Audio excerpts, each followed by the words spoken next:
Fantasy Football 101 on Sports Radio 1450 and on the web at sportsradio1450.com. Adam Stark, Eric Pedigo, Mark Graham, and Nick Orelli taking your phone calls all the way up until 9 o'clock this morning at 529-1450, 217-529-1450. You can also find us on Facebook, become a friend, or ask a question that way, or email us at fantasyfootball101@gmx.com. It's a beautiful fall morning, and we're all happy to be here. It's week 8 now already in the NFL football season. Lots to talk about. We'll tell you who to sit, who to play, who to add, who to drop, maybe who to trade, and also bring you our studs, duds, and sleepers for the week, and bring you an updated injury report as best as we have learned all week long. And there are a bunch of big-name injuries this week, and also 6 teams on a bye. You need to make note of that. That's why there's a lot of moves, and that's why we're trying to help you out here. 529-1450 is the phone number. Giants, Falcons, Ravens, Browns, Bears, and Eagles all on byes this week. Man. And that means you got to adjust those rosters, fellas. That is for sure. Yeah, that coupled with all of the injuries. I mean, the guys starting, look around your league, the guys starting this week are a bunch of guys that you have probably never heard of. I mean, it's incredible. It's a bunch of backups, a bunch of waiver wire all-stars. Everybody's plugged in that you don't know this week. And I have quarterbacks for the studs, duds, and sleepers this week. And that's a tough draw. Lots of sleepers, not too many studs. No. So stay listening. We'll bring you those in a matter of moments here on Sports Radio 1450. And as we do every week, I want to get an update on where everyone's standing right now, the 4 of us, and where you're at in your leagues. And it's funny how the season changes, because 4 weeks ago, in one league, I was 0-4, and I wasn't a very happy camper. Right. Well, now, as we head into week 8, 6-1 in one league in first place, 5-2 in another league in second place, and now 3-4 in that league I started 0-4 in, and I'm a happy guy. Our league, the FFFF, who's your roster? I was looking through that last night, and I was like, you've got to be kidding me. Well, you were there on draft day, too. I don't know. Yeah, this is a 14-man league, and I'll run through the roster real quick. Yeah, just some of the highlights. Carson Palmer, Frank Gore, Brandon Marshall, Jason Witten, T.O., Brandon Lloyd, Des Bryant, Kansas City defense. I got Tolbert on the bench. I got Austin Collie on the bench only because he's hurt.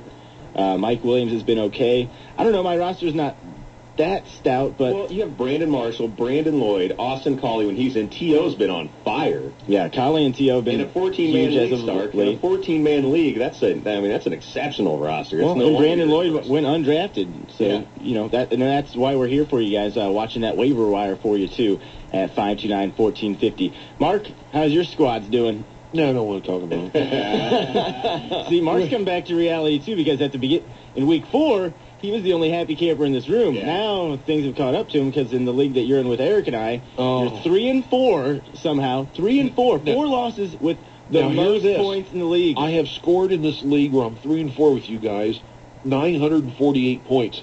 Far and away more than anyone else. Has scored against me, 968. The team that's in first place has had 200 points less scored against them so far. Works. Yeah, that's how it always works. That's the bad thing about fantasy football, is sometimes you do everything right. You know what I mean? You draft the perfect team. You're the highest scoring team in the league, Mark. And in most of my leagues, I'm in the top 3 of scoring. Not in the league that we're all in, unfortunately. I'm doing really bad. But I'm not any better than 4-3 in any of my leagues. That's the worst part about fantasy football, is when you feel like you do everything right. But that's also the best part, because you guys were talking off the air about a trade with Michael Vick, Peyton Manning, and some other guys involved. Well, on the field, yes, Peyton Manning is the best. Absolutely. But when you talk about fantasy football, he's not the best. He's not this year. Let me go ahead and give... And you have to adjust.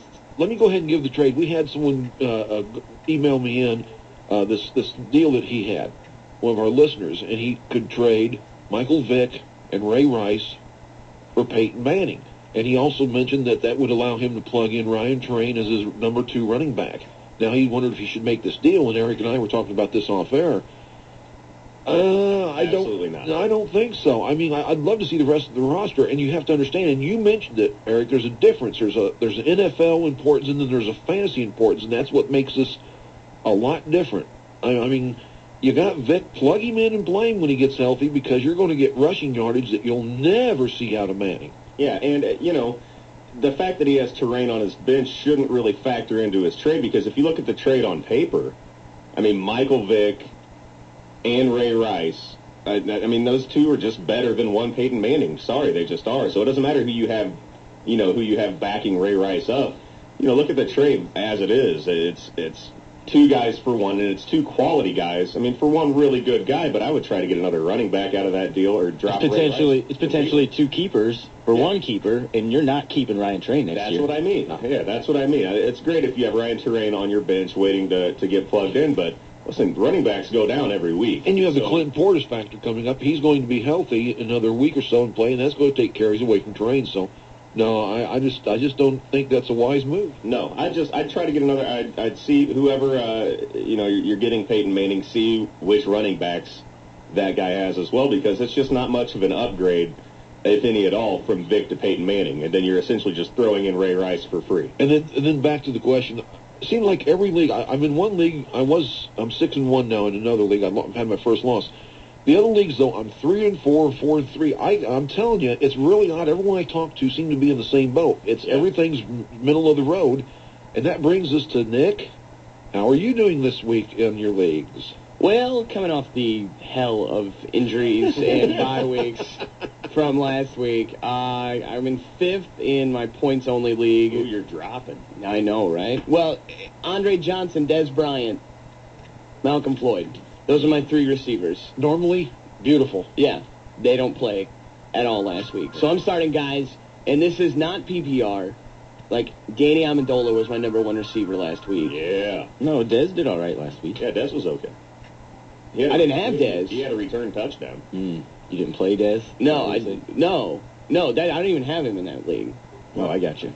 I thought you just said right. Yeah, no, you totally said that you did. Oh, Deshaun Jackson, Andre Johnson, Jackson, not Dez. Malcolm Floyd. Okay. Excuse me, got Des Bryant on the brain. And then I came back from 40 points down on Monday night to win and get my 2nd win of the season in that league, and then I'm 3-4 in the league. You must have had Eli Manning.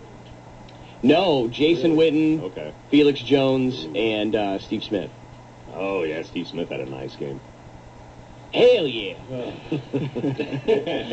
529-1450 is the phone number. And a lot of injuries. We've talked about a couple already, but there's a number of them on the Colts roster. We talked about it last week, even when they were on a bye, but let's talk about it again this week. Austin Collie out again. Dallas Clark out for the season. Yeah. But what's the latest? Let's talk about the running back core, though, which we talked about the receivers and the tight end. That means Blair White, Anthony Gonzalez, maybe not bad plays this week if you have to play them. If you don't have to, it's still risky. Running back situation, though, what's up with Adai, Don Brown, and Mike Hart? They're all banged up. Well, Adai, I don't think he's going to play. They say, no, a decision hasn't been made, but come on, he's not going to play. He's not playing. As far as Donald Brown, he's going to play, but on a limited basis. So, what's that mean? Mm-hmm. That means I don't play Donald Brown. I just won't do it. If I've got someone who I already know is going to be limited, he's going to be limited sitting on my bench. Oh, yeah. And then Hart seems like I think he'll get the bulk of the carries, but I look for that game to be something through the air. But still, yeah, and the bulk of the carries, it sounds good, but with the Colts, it's probably going to be like 8 or 9. Yeah, it doesn't mean much. You're right. I mean, going in, I have Mike Hart on one of my teams, and I've been watching this really close because I was going to plug him in there if Donald Brown wasn't going to play, because for a while it was looking like Donald Brown might not play. So I was watching that situation, really closely, and then it just came out today. Yeah, Donald Brown practiced yesterday. He's probably going to give it a go. In which case, if there's any sort of a split time in Indy, then neither guy, I don't think either guy is worth starting. I agree with you. They just don't run the ball enough in Indy. Plus, this game against Houston, well, they're going to have to throw the ball because Houston puts points on the board. Yeah. So they're going to have to throw the ball this week. I would stay away from that Colts running game. The over and under in this game should be in the mid-60s, and it will go over probably. Chargers